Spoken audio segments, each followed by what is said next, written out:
Judge Richard Whitmore believed he was dealing with just clueless teenager, until the defendant began dismantling the case with the skill of a veteran attorney. The air inside Fulton County Courthouse in Atlanta, Georgia was thick, almost suffocating. Rows of spectators filled the gallery, their murmurs mixing with the occasional rustle of papers and the distant hum of the city outside. Everyone was waiting, watching, expecting this case to be nothing more than another routine conviction. At the defendant's table stood a young man, Malik Carter, 19 years old, accused of grand theft auto and resisting arrest. The 2022 Audi A6 he was charged with stealing had been reported missing only a few hours before his arrest. The evidence: his fingerprints on the steering wheel and a police officer's testimony that he had seen Malik behind the wheel before he fled the scene. It seemed like an open and shut case. Another young black man in trouble. Another statistic. Judge Richard Whitmore leaned back in his chair, his fingers tapping lazily against the polished wood of his bench. He peered down at Malik over the rim of his glasses, his lips twisting into something between a smirk and a sneer. "You think you're some kind of legal expert?" Whitmore asked, his voice carrying a dry amusement. "This isn't a debate club, kid." A few chuckles rippled through the courtroom, from the bailiff, the stenographer, even the prosecutor. Daniel Hargrove, the state prosecutor, stood at the opposite table, exuding confidence. His navy blue suit was crisp, his tie perfectly knotted, and his polished shoes gleamed under the courtroom's fluorescent lighting. He carried himself like a man who had already won. Malik didn't flinch. He wasn't laughing. While other kids his age were memorizing basketball stats or playing video games, Malik had been studying case law. While his friends spent hours on social media, he spent his time in mock trials, arguing imaginary cases against himself. His mother, Monica Carter, had worked as a paralegal for over 20 years. She came home every night, venting about the injustices of the system, how prosecutors cut corners, how judges played favorites, how some defense attorneys barely put up a fight for their clients. Malik listened. He learned. By the time he was 14, he could break down a trial better than most law students. But none of that mattered to Judge Whitmore. To him, Malik was just another kid who got caught. Another case to close before his next golf game. The judge sighed, flipping open the case file. "Let's make this quick," he said. "I have a tea time at 2.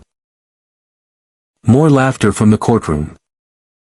But this time, something shifted. Because while everyone else was treating this like a joke, Malik wasn't. His lips curled into a faint, almost imperceptible smirk. Whitmore had just made his first mistake. But no one in that room had realized it yet. Prosecutor Daniel Hargrove rose from his seat with the air of a man who had already won the battle before it even began. His voice carried that rehearsed confidence of someone who had delivered the same opening statement 100 times before.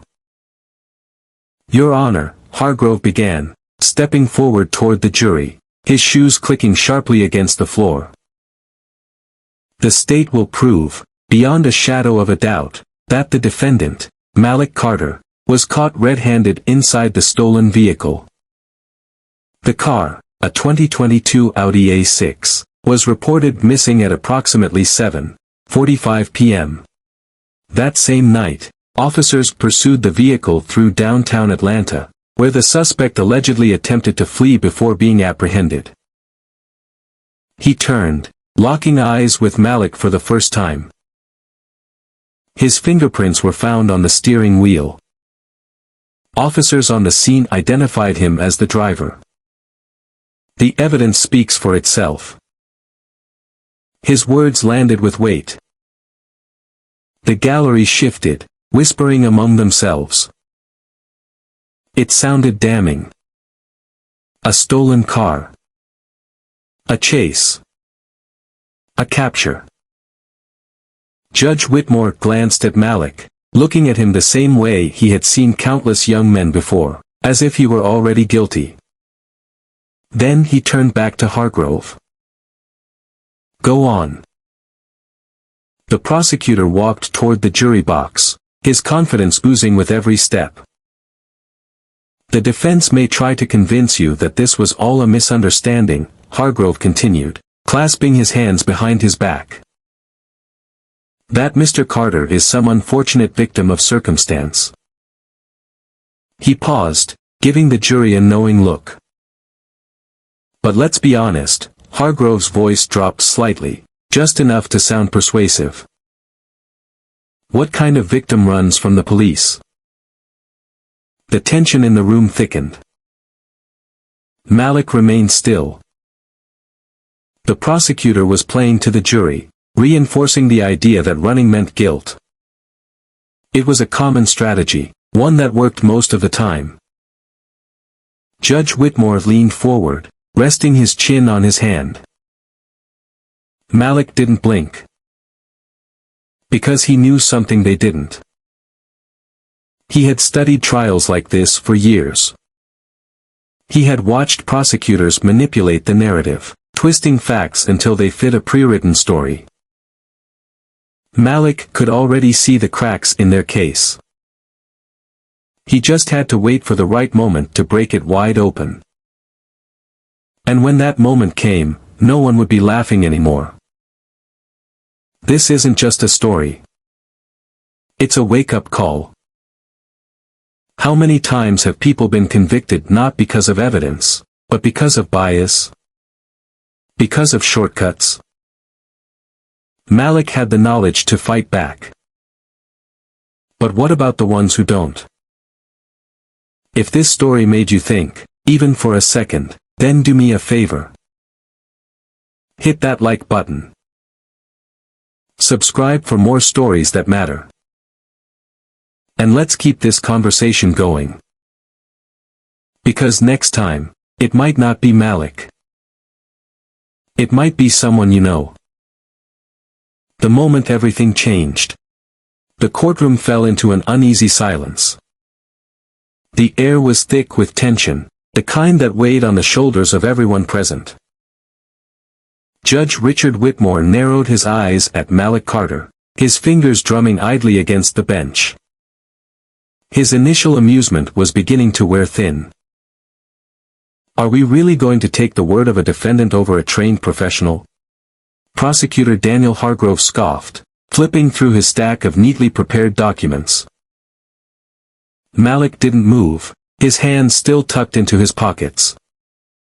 His steady gaze never left Hargrove as he let the question hang in the air, letting the weight of it settle over the room. Finally, he exhaled, shaking his head slightly. No, he said. I'm asking the court to take the word of Officer Thomas Briggs' GPS history over his report. A murmur rippled through the spectators. Even the bailiff, the stenographer, and the court clerk, all of whom had shared in Whitmore's amusement earlier, shifted in their seats. Hargrove's smirk faltered for half a second before returning. You don't have proof of that, he shot back. Just speculation. Malik took another slow step forward. Then prove me wrong, he said simply. Pull the GPS logs. Show the court that Officer Briggs was where he said he was. Hargrove's jaw tightened. Whitmore sighed, rubbing his temple. Counselor, do you have any objection to verifying the officer's GPS logs? The pause was too long. Too noticeable. Too damning. The jury was paying attention now. The gallery had gone completely still. Hargrove finally cleared his throat. No objections, Your Honor.